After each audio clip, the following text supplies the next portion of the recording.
Hello, I'm Diana Reif, the Artistic Director of the Charleston Literary Festival. I'd like to welcome our speakers, audience, and donors. If the past 4 to 18 months has taught us anything, it is that books and their authors, whether classical or contemporary, really matter.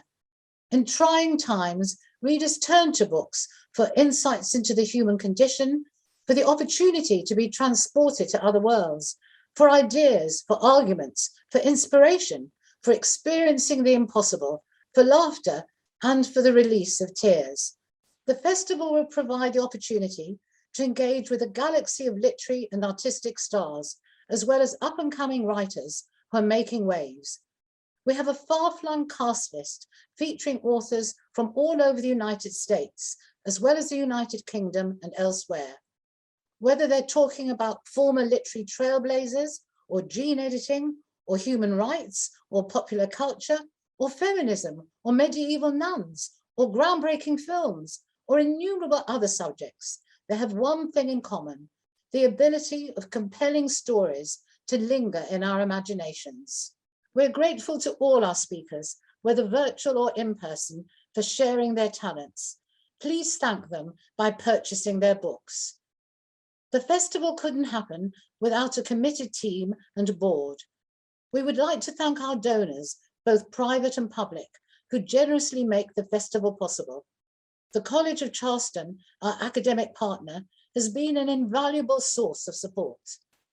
It is no accident that the festival takes place in Charleston, a prime destination with a progressive literary and artistic tradition. I hope that you enjoy all the events and that they make you think and dream afresh.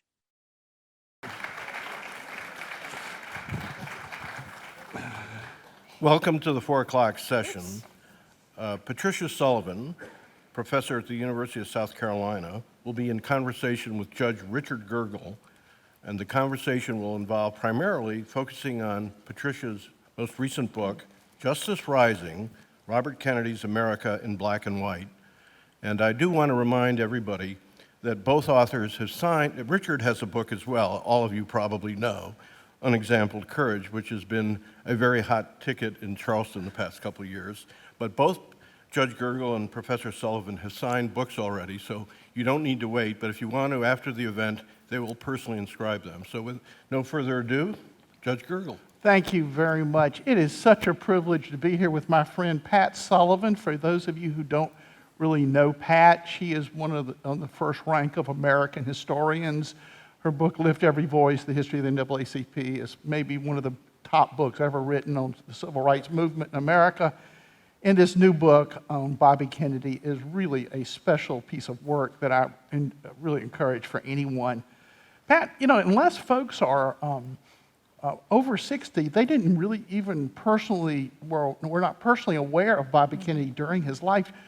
And he lived such a short public life. Why don't we trace him from his completing the University of Virginia Law School in 1951 until his death in 1968. Just sort of walk us through that, the highlights. A brief, yeah. Great. Well, I just want to thank everyone at the Charleston Literary Festival for inviting me and hosting this, and to my good friend Richard for joining me in this conversation, and to all of you for being here this afternoon. I'll try to make it short. But, he graduates from the University of Virginia Law School in 1951, and I think something we may talk about as we get further into the conversation, but in his third year, he invites Ralph Bunche and really organizes the first integrated meeting on the campus of the University of Virginia up to that point. So there's something interesting about him early.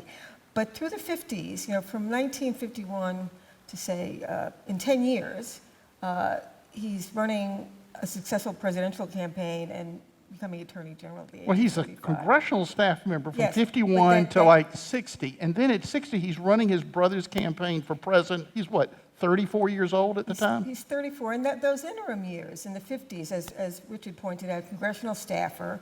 He runs John Kennedy's senatorial campaign in 52, saves it. It's just a disaster. And his brother jumps in. He's working at the Justice Department in his first job, and he never ran a campaign before, and he was brilliant. I mean, JFK won by 70,000 votes in a Republican year when Eisenhower was elected. He had his first child graduating from law school, and by the end of the 50s, there were 6 more. But as Richard points out, it's all sort of leading up to 1960 when he emerges as the manager of his brother's campaign. And then he is the Attorney General of the United States at age 35. At age 35, right. And take us from there until 1968. Yeah. Okay, so he's Attorney General and also his brother's top advisor, his closest advisor.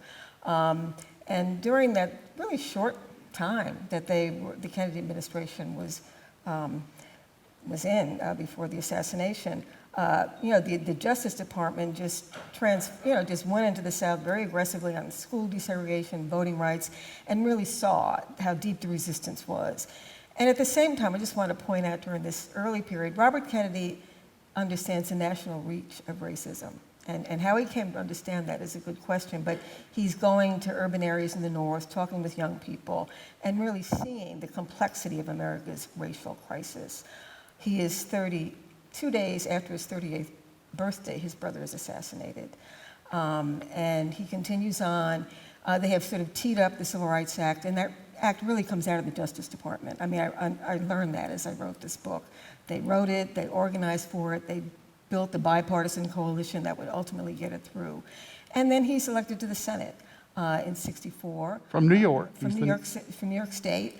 And as senator, he's a remarkable run, and coming in at the time when the war in Vietnam is being escalated, cities are on fire, really.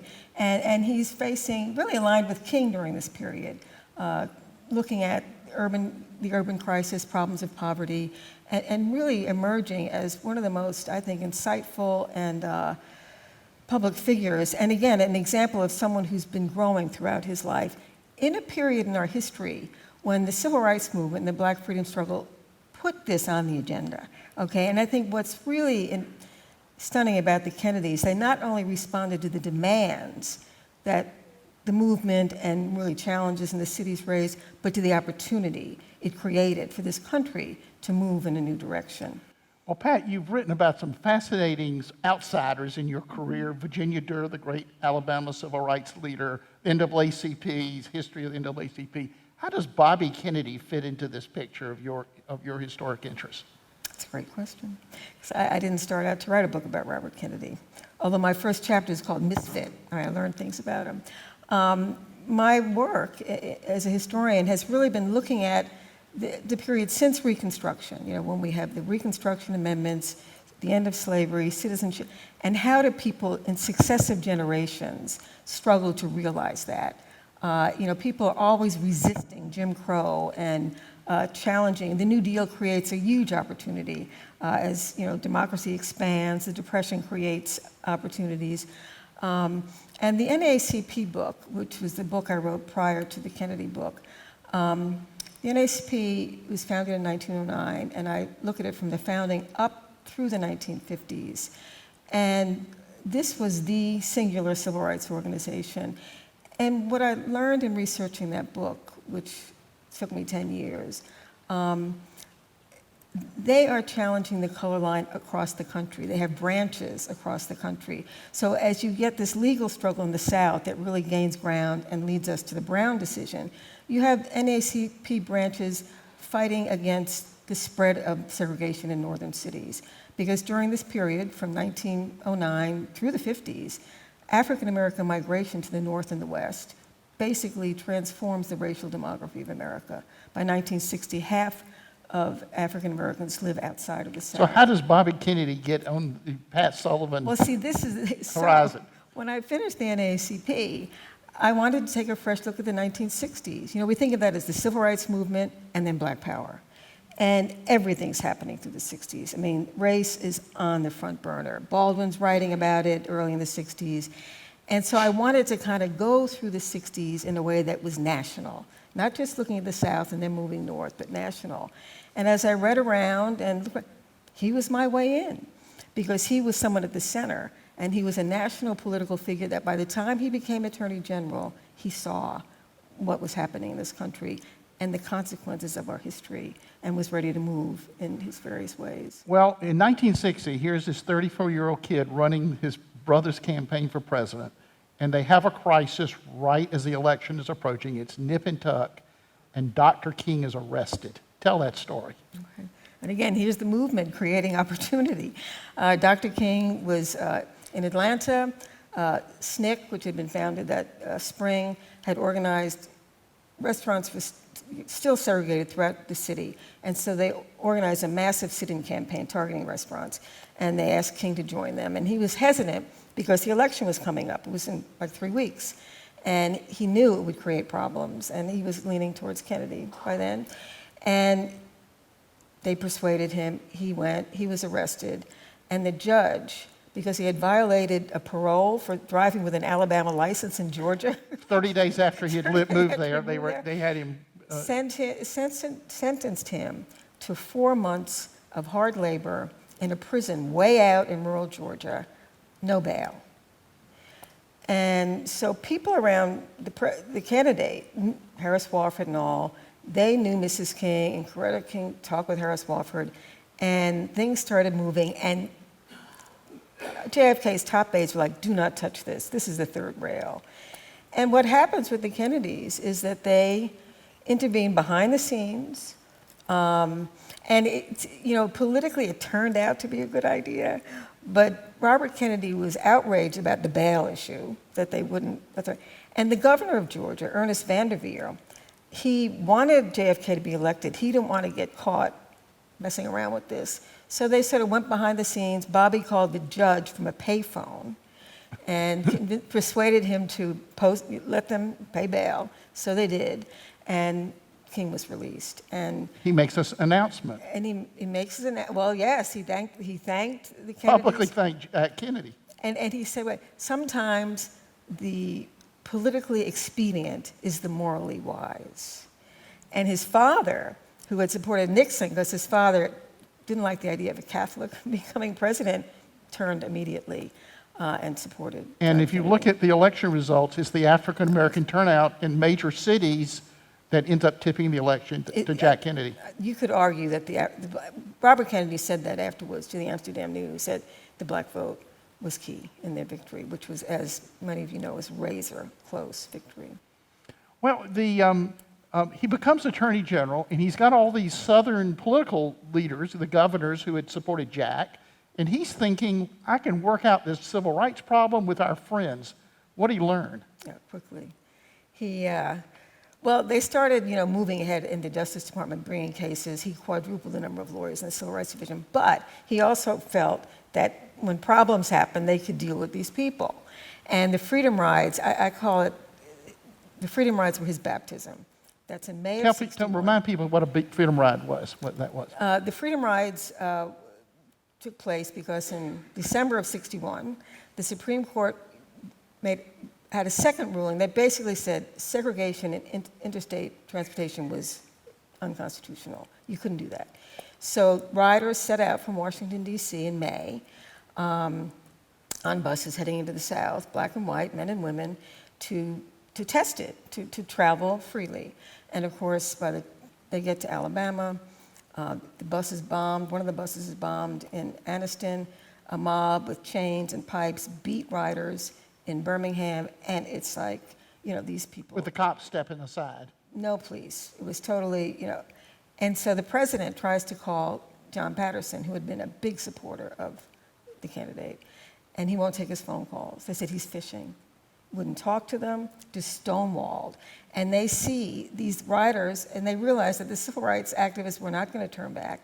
They're going to carry on. They go to Montgomery, and so they scramble to get federal marshals down to Montgomery.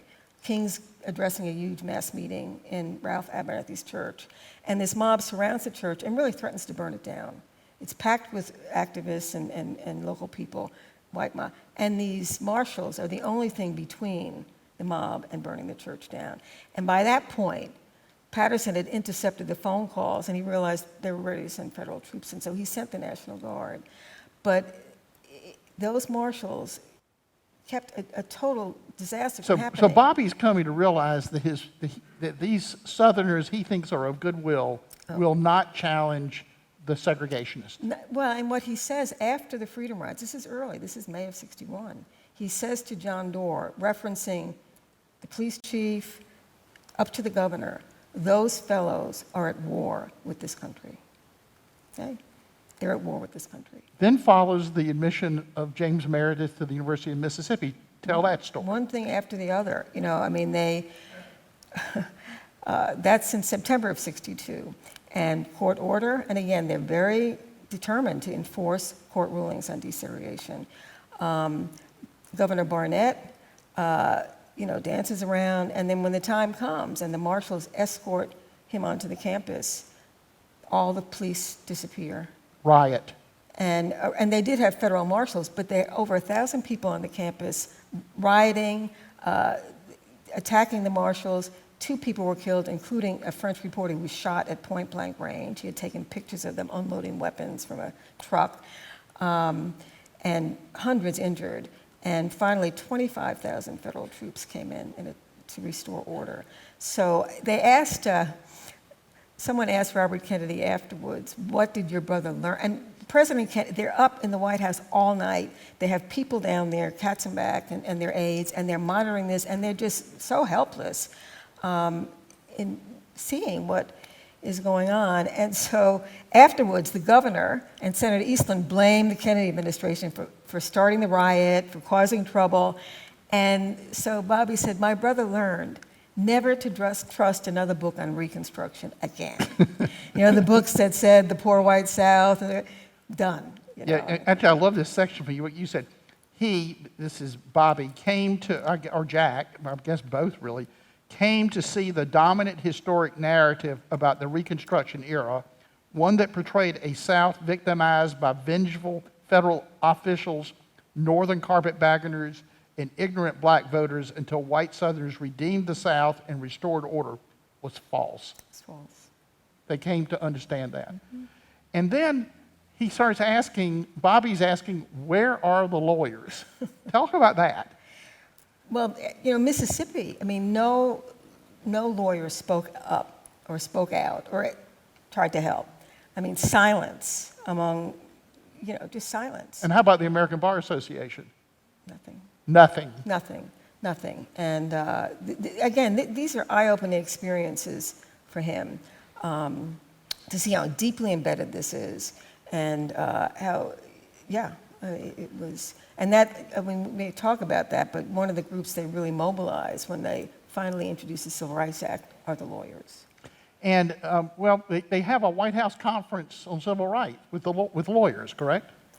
Lawyers, all kinds of groups. Okay. All kinds of groups. But the lawyers, when they introduced the Civil Rights Act, and we should talk a little more about leading up to that, but maybe we should, and then talk about the... Okay, well, what I was fascinated with was that they brought 244 civil rights lawyers to the White House. From every They had state. never met as a group before. These are folks who are fighting in all these different states, right? Yep. And what's the effect of all that? They established the Leadership Conference on Civil Rights. It grows out of that meeting. And when they had the meeting, they also did a meeting with women's organizations, and they had people from every state. I mean, they found people in every state to come to Washington. So lawyers from every state, even this guy from Mississippi who was part of the reactionary, and they had it out, but they had everyone there. And as you point out, it's this connecting up, it's getting people invested, and the establishment of this really important organization, coordinating the efforts of lawyers around civil And then rights. what they're doing is they're building all this for the Voting Rights Act and the Civil Rights Act. Mm-hmm. They're building the foundation for legislation. Because at one point you say, after all this tough litigation, the Justice Department's in Mississippi fighting these one case at a time, and Bobby's coming to realize you can't do it one case at a time, right? You got it? You can't, but what's interesting about that, I mean, they filed 35 voting rights cases in 2 years. And in Mississippi, and they focused on Mississippi, Louisiana, and Alabama, the toughest states. And they really aligned with SNCC and Bob Moses and the people working very hard to get people to go to the polls. And they'd work with them in investigating and litigating the case. And they found out, what Moses and the activists found out, that from the local all the way through the courts, it was stacked against them. You could not get, they'd stall, you could not get good decisions. So then you needed legislation. Yes, but you needed to be able to get it passed. You got it, and which is one of those remarkable things. Many people focus on Lyndon Johnson. He deserves a lot of credit. But the foundation of this, the seeds are planted out of Bobby Kennedy's Justice Department. Oh, yeah. I mean, those lawyers, they lived. I mean, Thurgood Marshall compared these lawyers in the Justice Department to what they did in the NAACP. They had field operations. They would go in the South, and again, they quadrupled the number of lawyers working the Civil Rights Division. And they'd live there for weeks at a time, investigating, so they got to see. I mean, John Doerr was the key person organizing this within the Justice Department, but they really got to see up close how this worked. And they understood the kind of legislation, like a Section 5 of the Voting Rights Act, that you needed to really break this down. Well, of course, Bobby is completely devastated by Jack's death. But within a year, he is running for the United States Senate from New York, correct? Right. And he wins. He wins in a landslide. And then talk about his interest in urban poverty and race once he's the U.S. Senator. Okay. Well, it's an interest he had from the beginning. In 1961, he was with I think it wasn't Peter Edelman, it was another aide, went for an interview in New York at CBS, and then walked up to East Harlem. And they had arranged for him to meet with some young African Americans and Puerto Ricans. Some of these young men had been in prison, and he talked to them. And he asked them about their lives. He asked them, what can the federal government do? And it was just him and this aide, I think it was, I forget Walter's last name, for a couple of hours. And he came back to Washington and he set up this program combining several departments where they developed pilot projects that communities could apply for to have recreational programs, job programs, education, and it really was anticipated the community action programs of the War on Poverty. He was deeply involved with that effort. Even though the South's on fire, they're really trying to get inside, seeing what the conditions are like in these cities. So by the time he becomes senator from New York, he's become senator in January of '65. And really, this is the start of one of the most tumultuous periods in American history. Lyndon Johnson escalates the war, starting in March or February. Again, we had the Voting Rights Act in that spring, but that's sort of the high watermark of civil rights. And in August, Watts explodes after a policeman pulls over a young motorist, and there's a confrontation with the community, and things just explode. And the Watts Rebellion lasted for 4 days. 34 people were killed, 24 African American, thousands wounded, big parts of the city burned down. And in response to that, there was a call for law and order across the board, right? And Robert Kennedy, he was asked about it, Senator. He said, how can you ask Negroes, the term used then, to obey the law, when to them the law is the enemy? The law has always been used against them. He had that understanding. He wasn't condoning uprisings or rebellions. He was understanding why. And a major focus of his efforts as a senator was to push, to have the government pay attention to this, to have the War on Poverty really be targeting these conditions, expose it to the country, and really educate people. Well, he starts focusing on Bedford-Stuyvesant. And then he finally does a project, because what he said, people like me just can't go around making speeches. We have damn hard work to do. And he understood about structural racism. He understood that you had to work at it at all these different places. And the Bed-Stuy Project is a perfect example in 1966. And he gets John Doerr, his close aide, to go and be the executive director of this special program in Bed-Stuy. And he tells him in 1967 if he was not a senator, he'd be working there. Yes. No, that's quite a transformation for Bobby Kennedy, to have gone from a view, and we'll talk about a little bit about his early years as a congressional staffer, kind of a tough, hard-nosed guy, and he's coming, by this point, he is completely committed to the cause of civil rights. And more, they were both oriented towards history. And he said, this is the result of 100 years of racial crisis. They really did date things from Reconstruction and the betrayal of Reconstruction, and then how what grows up across generations, and that it's a learning curve. But I think, earlier he doesn't see it, as most people of his generation didn't see it. Well, what's interesting, people, will, if you talk about Bobby Kennedy, they're going to say, well, he wasn't perfect. Let me give, my line is, if you want a perfect person, read fiction, right? Because there are no perfect people out there. And he, as a young man, helped me on his age, one of his first jobs is as a congressional staffer on McCarthy's House Un-American Activities Committee, or Investigations Committee. Talk about his service there and his own reflections later about his work for McCarthy. Okay, this is coming off of JFK's election in '52, Republican sweep. McCarthy becomes head of the subcommittee on government investigations, and Robert Kennedy takes a job, but he's hired by this guy from the Justice Department where he worked in the criminal division. That's how he gets in. But his family knew McCarthy. McCarthy would go up to Hyannisport, and they knew from years past. So he takes a job on the staff, and he really does research about allies trading with China, stuff like that. He's not up on that interrogation board. But I think the same day he's hired, Roy Cohn is hired. And I think many of you are familiar with Roy Cohn, who is really a vicious anti-communist and just uses it as a tool for power. They take an instant dislike of each other. And within 6 months, McCarthy makes Cohn head of the whole staff, the whole committee staff, and Bobby Kennedy resigns. So I think that's important. And then he's out for a few months, and he ends up joining the minority group, the Democrats, as their counsel. And he is the one who writes the report after the Army McCarthy hearings that leads to the condemnation of Joe McCarthy. That said, many people never forgave him for working for Joe McCarthy. Now, how old was he? He's like in his 20s, right? Yes, let's see. It's like, all of us have our children, trying to get a kid a job, He's 28 years old. But as he said later, Peter Moss, a journalist, finally confronted him and said, how could you? They're having dinner one night. How could you?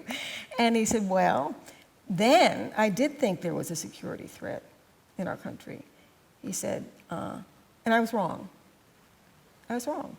And that's it. But I think, I'm not making excuses. You're right, no perfect. But the nature of his work for McCarthy was not what people think. And he did go over to the Democratic side and was part of the pushback on the Army. And the other thing mentioned on Bobby is finally giving in to the pressure from Hoover to tap the phones of Dr. King. Right. Talk about that. Right. No, that's another. When I've talked about this book, and these are good questions, but these are the things that people know. It's what I knew before I wrote this book or researched the book. J. Edgar Hoover, as many people know, despised Martin Luther King. And after King gave the speech at the March on Washington, that's when he really moved into his, Destroy King. Yeah, and that because King, African Americans knew who he was, civil rights people knew, but that speech really put him on the map. And that was it. So Hoover was determined to destroy him, and connections with Stanley Levinson, he would say. I know who Stanley Levinson was. Was a top aide to Martin Luther King. During the 1950s, he had some association with the Communist Party as a financial advisor. That was over. He was very important and close to King. And in fact, when the Kennedys had asked King, because they knew Hoover was onto this, just stay away from him, could you please? And they knew King wasn't a communist. Bobby wrote to senators, he's not a communist. And Levinson, in an interview, said he was right. The civil rights bill was on the line. But anyway, he didn't stay away from Levinson. They talked on the phone. They were together. And Hoover had proof. So he was pushing Robert Kennedy for wiretaps on King's phones. This is October of 1963. And the Civil Rights Bill is trying to get through the House Judiciary Committee. What I've concluded, based on my readings of David Garrow and talks with Peter Edelman, who was a close aide of Bobby's, is that a couple of things are at work here. One is fear that what Hoover would do to really poison the well for the Civil Rights Bill. He would always leak stuff to the press. And the second was that Hoover had information on President Kennedy's romantic liaisons that he had recently shared with Robert Kennedy. So The fear of blackmail. 2 pressure points. But here's the thing. When he agreed to the wiretap, he put a 1 month. He said, let's review this in 1 month. And what he felt, I think, is that they'd find out maybe he's talking to Stanley Levinson, but not about overthrowing the government. And of course, within a month, President Kennedy was gone. And Robert Kennedy remained Attorney General till the following August. Hoover never had to deal with him again. He dealt directly with Lyndon Johnson. And people do confuse the wiretaps with the bugging of the hotel, which started, I think, late in '63. You did not need the Attorney General's approval. Robert Kennedy certainly didn't know about that. Lyndon Johnson knew about it, and it wasn't stopped. It was used, and information from those bugs was given Another to example, journalists. if you want perfect people, Dr. King wasn't perfect either. Nobody's perfect, No right? perfect. And if you want perfect people, stick with fiction. You mentioned earlier the Ralph Bunche visit to University of Virginia Law School in 1950, I guess it was. 51. 51. Dr. Bunche has been awarded the Nobel Prize, correct? And Bobby wants to he's a law student. He wants to bring him to the University of Virginia. What's the problem? Well, the problem is, and the reason he invited him, Robert Kennedy had gone to the Middle East in 1948 when he got out of Harvard, and he really became deeply interested in the problems there and just the conflict. And Ralph Bunche had just he was the first African American to get the Nobel Peace Prize for his role in settling the First War. And so he invites him. He's head of the student committee I forget the name of it. They would bring speakers that have public talks and meet with law students. So he invites Bunche. And Bunche said he'd be glad to come, but he would not speak to a segregated audience. And that was a law in Virginia in 1951. In public spaces, you could not have integrated audiences. So Kennedy said, okay. He talked to his classmates, said, let's petition the Board of Visitors to have an exception made for this. And there was some like, well, I don't know, I have to go back to Alabama. So he goes to the dean of the law school. And a friend of mine, who's the archivist at UVA, told me about this letter. He writes a letter to Colgate Darden, the president, and explains why they should have an integrated meeting. He talks about World War II. He talks about these NAACP cases, Sweatt and McLaurin. Makes a really strong case, 5-page letter. Darden says, okay. And he says in the letter to Darden, we just have a couple of hundred people come to these events, these public events for these speakers. 1,500 people came, and 1/3 of them were African American. And First desegregated meeting. First desegregated. In Virginia. I've looked. There's nothing on that scale at the University of Virginia ever. What it sort of shows is that though it would take years for Bobby to kind of find his voice on civil rights, there was sort of an element of understanding and decency and moderation he had from the beginning that sort of manifested itself. Don't you think that's a fair? I think that's what that Ralph Bunche event, reveals to me. And when he would talk about it, he didn't say, "Oh, I knew," and he talked about it to Anthony Louis. He said, "Oh, by the way, there was this time I did this," and he didn't inflate it to be more than it was at that point. He didn't turn around and become a civil rights crusader right then, but it showed that he'd stand up. I noticed, in my book on Judge Waring. Judge Waring, before he starts issuing these major civil rights decisions, he issues an order equalizing the pay of black and white teachers. He's not yet there on challenging segregation. He's not there on challenging disenfranchisement. But he's telling us something about him, that he is open, he's growing. And he's ready. I mean, here's the thing, as a history teacher, I think it's so important to emphasize this to students. This country was segregated totally in this period. It was the norm, right? It was the civil rights movement, and there was a movement always, right? But when the sit-ins happened and this thing burst forth, it just put it out there. And I think it just created the opportunity for people to see, to question, and to move. And I think so this story also illustrates, I mean, the convergence, 1960, running for president, 1960, the sit-ins, right? 1960 tops the largest migration of African Americans to the North and West, which means the black vote is pivotal in the election. So it just creates a convergence that opens it up, and someone like Robert Kennedy, I think the fact that he's ready to move into that and do what he does, I think speaks to this earlier period. Yeah. In 1968, the country's being torn apart, right? And we have, among other things, we have Dr. King assassinated, and we have Bobby assassinated just months later. And you describe them as the two unique figures in America, and they both go. Talk about this period and its impact on the country.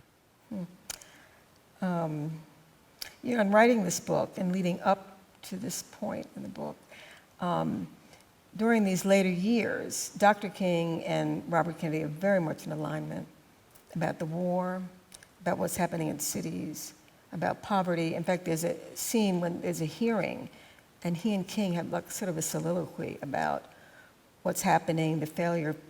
Americans to really understand and face this. And so you come up to late 67, early 68, Dr. King has launched his Poor People's Campaign as another way to try to get things moving at a time when things are really shutting down. The war is taking all the money. The war on poverty, as Dr. King said, was barely a skirmish. And Robert Kennedy runs for president as a way to try to broaden the political. And what's striking about each of these individuals is what they represent in terms of people in this country, how they identified with them, how they were engaged with them. So it was they were an expression of possibility in America at that moment.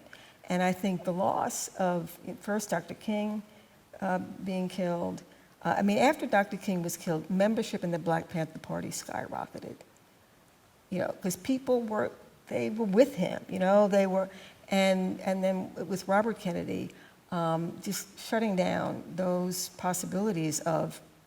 Because Bobby's coalition was not just a bunch of academics. He had broad working class support. In fact, the academics were not, it was really grassroots. I followed his campaign, just researched it, and the reporters who went with him into Polish communities. He was someone who really could bring together a coalition of people around shared interests, but facing issues of race in the country. So he was able to communicate with people who might not naturally sympathize with civil rights, but they were connected to him, so they were willing to go along. I've read, and you know more about this than I, that some of the Kennedy support ended up going to George Wallace as a third-party candidate.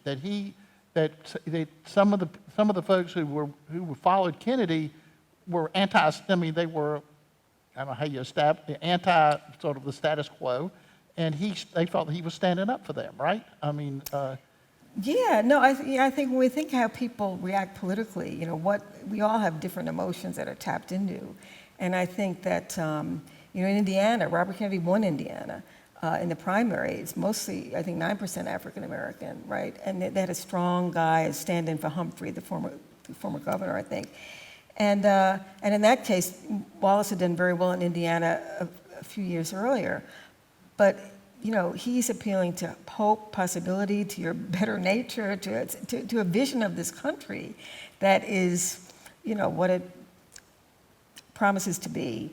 Where someone like Wallace, and we see this so much, fear, resentment, and that, Kennedy talked about politicians who opportunistically manipulated these fears that are deep, the ignorance, the indifference.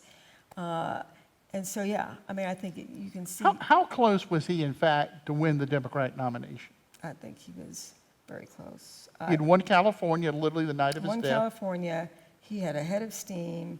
He lost one state, Oregon. So California meant McCarthy really was done. And, and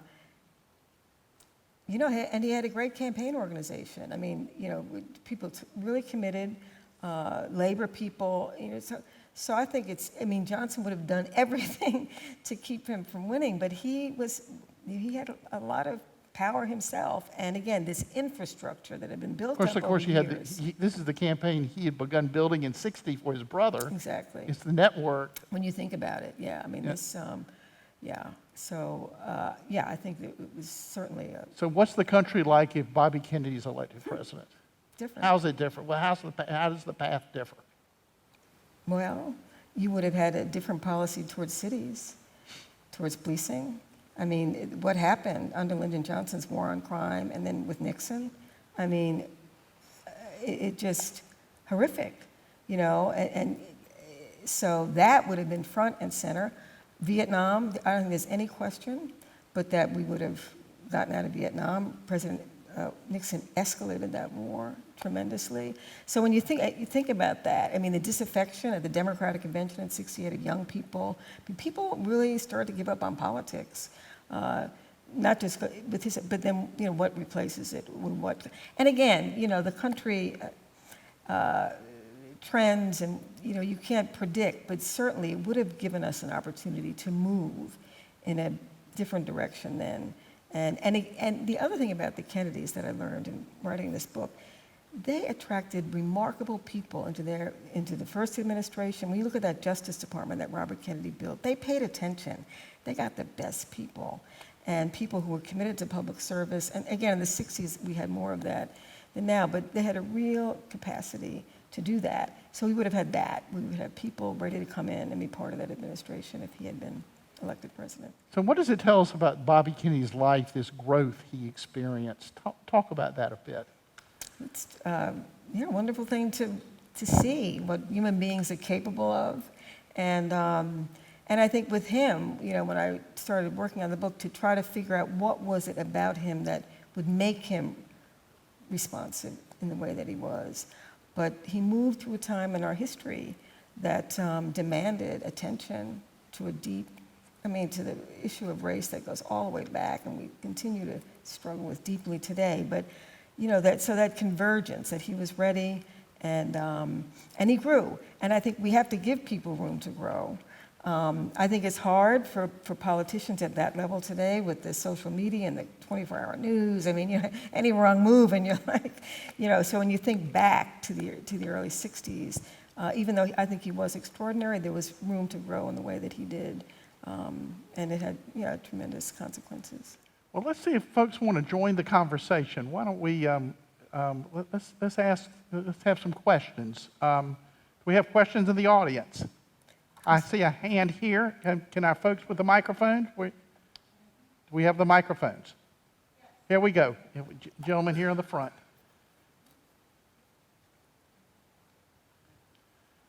I remember back in '67 feeling betrayed by Bobby because he waited to get into the campaign against Lyndon Johnson and Hubert Humphrey. Why did he wait so long? Great question. It's a great question. I spent months researching that. The timing of it.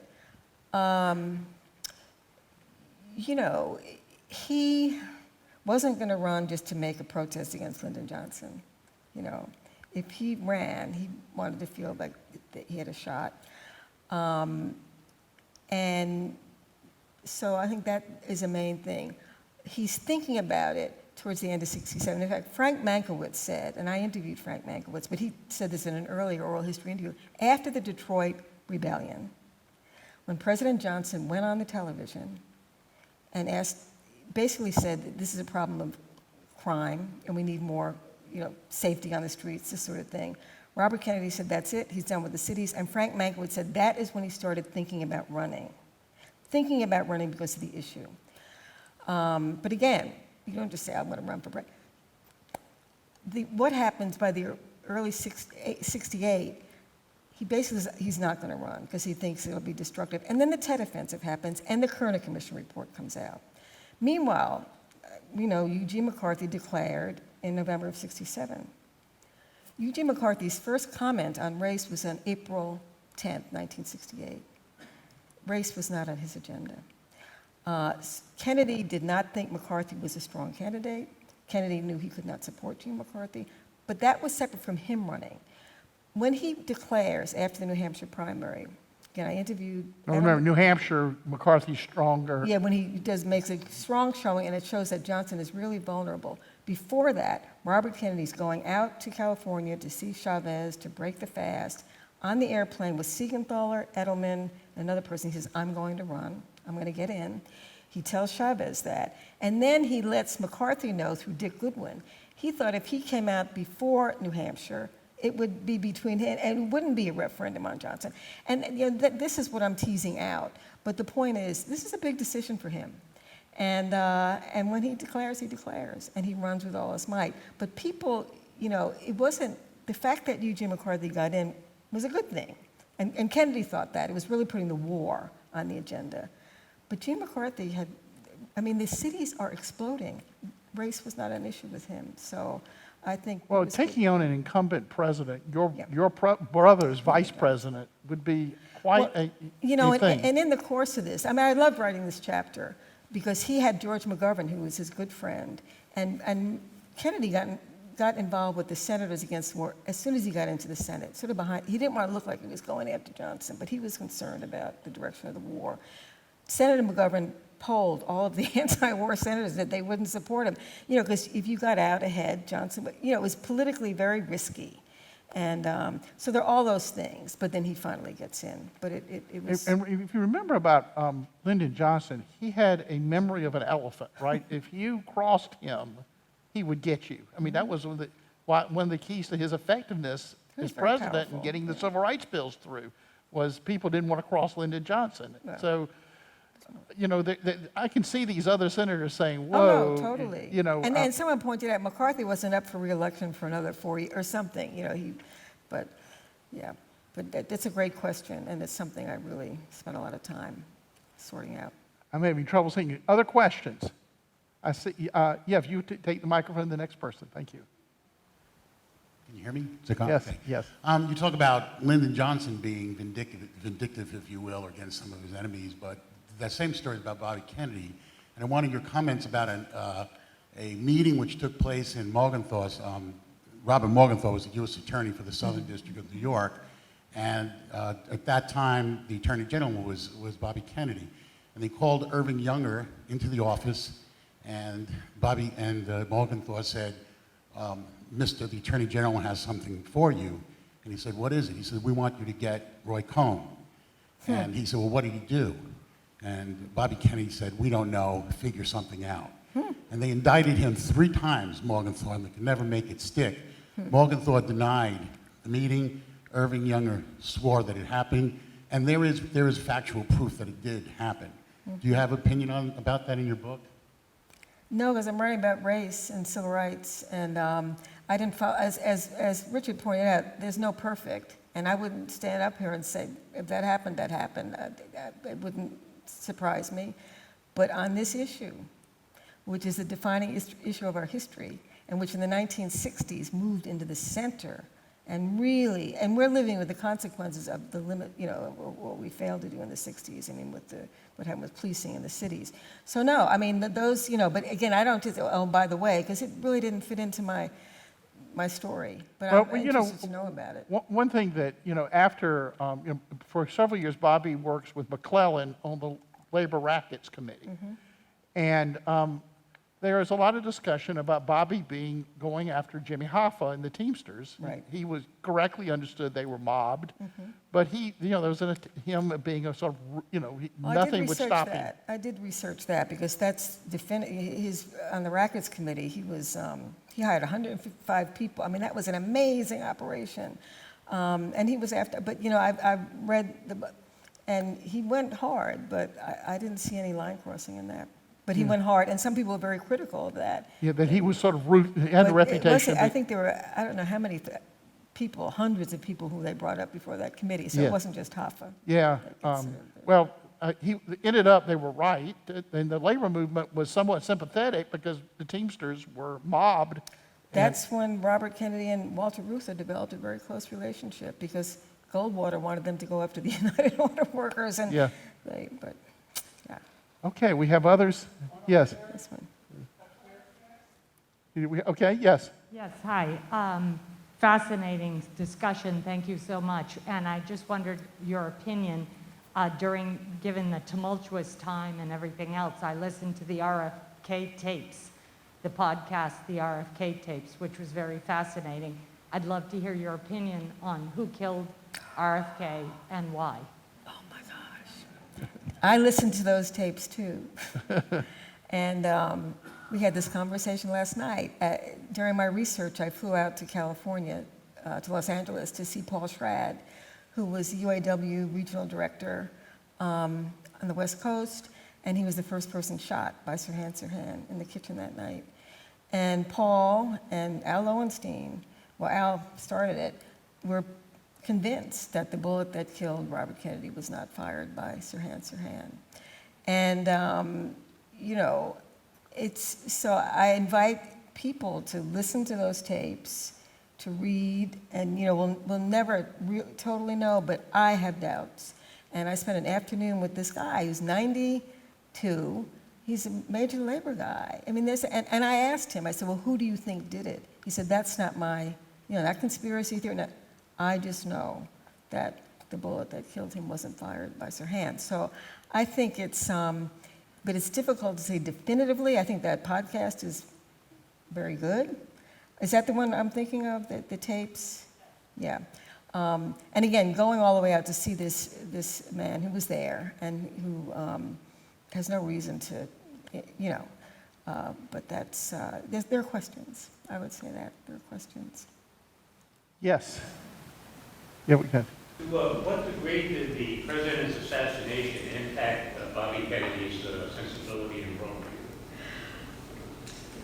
Wonderful question. You know, often it's been said that that changed him in terms of making him an advocate for the marginalized and civil rights and all the rest. But, you know, he was who he was by the time that happened. I mean, his experience working with his brother as Attorney General and going around and seeing things around the country. So he was prepared. And I think he was particularly ready to respond to the kinds of challenges that would emerge starting really in '64 is when Harlem explodes. So I think he was, you know, I interviewed his law professor, Kaplan, Mortimer Kaplan, who when I interviewed was way in his 90s, and he said that Bobby Kennedy was the blocking back for his brother. He always had to be watching his brother. After Jack was killed, he became more and more himself. You know, he could really go full-fledged on the things, on these issues. But again, he had been doing that, and I think he was ready to respond to the kinds of challenges that emerged after '64. Well, you know, he and his brother, particularly Bobby, was in the middle of these civil rights battles up all night at the Justice Department, confronting all these things. And, you know, if you want to say the education of Bobby Kennedy on race, a lot of it was literally as Attorney General, watching what he perceived would have been his friends in total resistance, allied with the most lawless parts of Southern society. And in defiance of the law. You know, I mean, that, as you say, where are the lawyers? I mean, a governor, you know, Governor Wallace, I mean, he went personally to go meet with Wallace as they were getting ready for the desegregation of Alabama, just to size him up and let him know, you know, we're gonna enforce this ruling. And he said, he came out of that meeting, he said, there's no communication. And the day before Kennedy came to Montgomery, Wallace put the Confederate flag up over the state capitol. So that sort of just kind of resistance and political opportunism, you know, really was an eye-opener for him, all the while seeing the nature of the racial problems in this country up close. Other questions? Isn't there a job there? Okay, good. Well, I sort of have to admit it, I guess, out in public, but I'm a product. I grew up in the 50s and 60s, and I can't, you know, personally, everything that happened during that time frame really affected me. And especially the Vietnam War and politics. And so I find the Kennedys were definitely, both of them were very transformative. And I think Bobby actually, in my mind, was the one that could have really gone beyond and made a huge difference in politics. But the other thing I was going to say, which is nothing to do with that, what's happening today? And, you know, when you reflect back on what our history is and what you're talking about, we are going through a real crisis today. And, you know, the Confederate flag is still an issue. And, you know, where are we going to go from there? You know, it's terrible. Well, you know, people like to think our current history, you know, our current situation, boy, that's terrible. But there have been many, as a historian, many terrible moments in American history. And one of those moments was that era where the urban areas are burning, and the American kids are protesting in huge numbers in the streets against the Vietnam War. The party is tearing apart. Race is dividing Americans. And Bobby somehow was able to skate in some ways above all of that and still keep people engaged. And I don't know about it, you know, he went to South Africa. He was invited by a student anti-apartheid group. And the government decided, they didn't let King come. King was invited, but they figured he may be president someday, so we have to let him go. And it's an amazing trip, but they wouldn't let any press go with him. Amazing trip. And he saw, there, even compared to us, you know, what it was like. What amazes me about Bobby is that he was able to keep a coalition of people of very diverse views. No, because he connected to people. He can, but the thing, I think the point that's been raised here, that he looked at that, he went to Soweto, and he was talking to students at the end, and they said, about not giving up, right? And he had a line, he said, we either can face our problems and begin to deal with them, or we can turn away and bring increasing repression. You know, he knew there was no easy, that's one thing when you say there was no clear path. The question is to do what you can. And he knew he was one person. At that level, but it's got to be, you know, those meetings they had when they were getting the Civil Rights Bill ready, this country has got to be invested. And in their position, they have the bully pulpit to a certain extent. They can go around. The way he went around as a senator into the Delta, into Appalachia, into the migrant labor camps, not listening, seeing, talking, just being. And when he did Bed-Stuy, he said, you know, we can't just say things or feel bad about things. We have to do something. But it depended on where you were in your life or in your place. And the other thing I think is really important, what you do with an education. You know, people are so confused today. You know, many, just not well educated, understand even politics. But people who do understand, what do you do with that? And to me, I agree with your point. We're in a very difficult time. But I think, to me, the lesson from someone like him, and he's well-known, but it's not about the well-known, it's about you're living now. This is what you're facing. And he knew it was deeply bad. By 67, when all those things were happening and the militarization of the police and people going, these cities, you know, but you just had to keep at it and do what you can do and feel like if you're not, then there's no hope, right?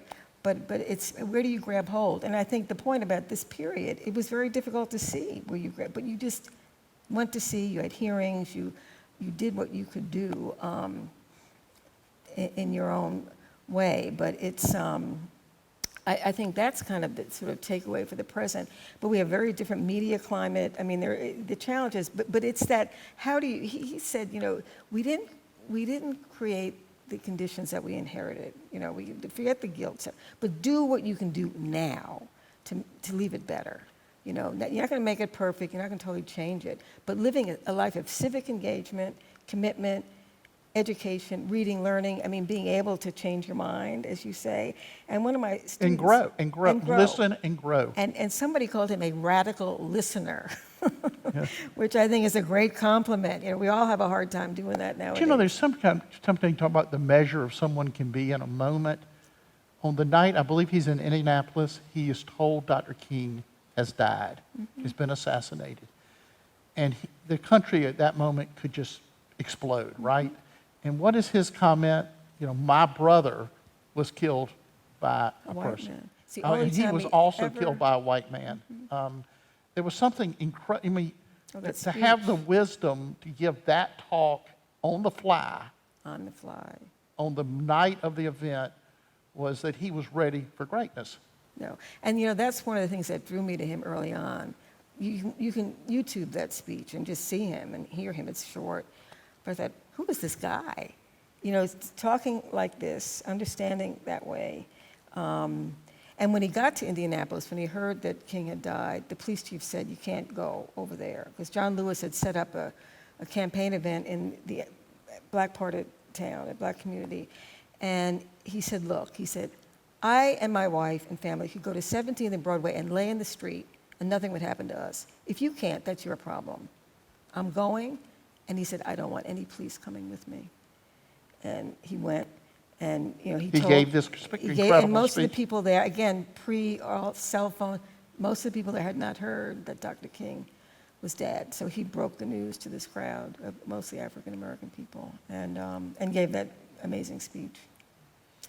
Well, Pat, you are a gem. Thank you for being here with us, and I encourage you, everybody, to get the book. Thanks a lot. Thanks.